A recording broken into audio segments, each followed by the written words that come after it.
কি মামুর বেটার ঘর দেখো কানে এই জায়গা চ্যাংড়া প্যাংড়া গুলো কি করেছে।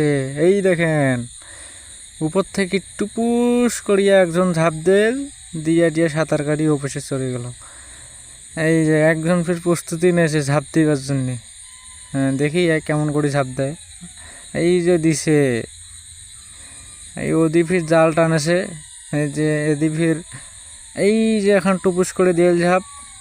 ঝাঁপ দিয়ে মনে হয় সে আসলে মনে করছে হ্যাঁ মুই আসলে এখন বহু কিছু করনু বাহক ধরনু। এই দেখেন খালি টুপুস টাপাস ওই খালি পড়তে আছে বৃষ্টির পানির মতো। এই দেখেন কেমন এলো চ্যাংড়া ভাই দেখেন তো। চ্যাংড়া দেখেন তো এলার কলিজা দানা ভয়ও নাই। আরে মুই যদি এত ঝাঁপ দাও আরে মুই যে অজ্ঞান নাকি পড়িম রে। আরে ওরে বাপ রে বাপ ওরে বাপ এই দেখেন ছোট ছোট না চ্যাংড়া কেমন করিয়া ঝাঁপ দিয়েছে দেখছেন।